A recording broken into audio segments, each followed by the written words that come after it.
ইমামতির পেশা একটি মহান দায়িত্ব। বাংলাদেশের প্রেক্ষাপট অনুযায়ী এটি সবচেয়ে নিম্ন পেশায় সাব্যস্ত হয়েছে। সম্মানিত ইমাম সাহেবগণ, অনেক সময় অনেক অভিযোগ করেন, কিন্তু অভিযোগ করে কোনো লাভ নেই।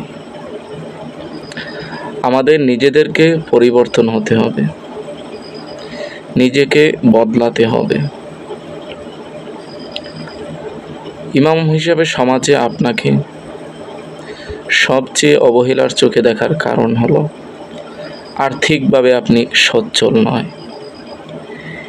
ইমামতিকে আপনার রিজিক হিসাবে কখনো নেবেন না, এটি আপনার একটি দিনই খেদমত হিসাবে গ্রহণ করুন। আর্থিক পেশা হিসাবে আপনি অন্য কোনো উপায় অবলম্বন করুন।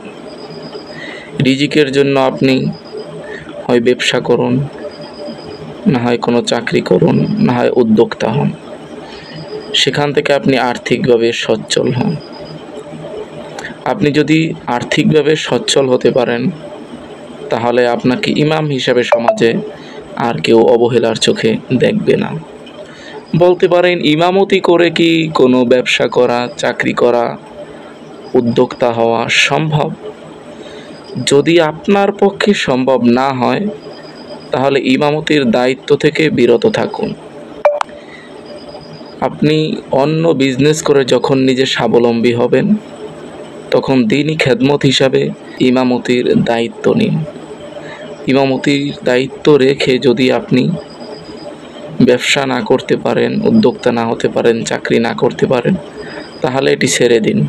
তারপর আপনি একজন উদ্যোক্তা হন, একজন ব্যবসায়ী হন, বা তাহলেই তো হয়ে যায়। আপনি যদি শুধু আলেম হন, আলেম হয়ে যে আপনি ব্যবসা করতে পারবেন না, উদ্যোক্তা হতে পারবেন না, বা অন্য কোনো হালাল পেশা গ্রহণ করতে পারবেন না, এই চিন্তাটা সম্পূর্ণ ভুল। এই ধারণাটা আমাদের সম্পূর্ণ ভুল। এই ধারণা থেকে আমাদের বের হয়ে চলে আসতে হবে। আকাবিরদের জীবনী দেখেন, ইমামদের জীবনী দেখেন, বড় বড় মুহাদ্দিসদের জীবনী দেখেন, তাদের কিন্তু প্রত্যেকেরই আলাদা পেশা ছিল। ইলমে দ্বীনের খেদমত, এটি তাদের আর্থিক কোনো পেশা ছিল না। তাই ইমাম হিসাবে দায়িত্ব পালন করছেন, ভালো, খুব ভালো। বাংলাদেশের পরিস্থিতি অনুযায়ী অবহেলার চোখে সকল ইমামগণ।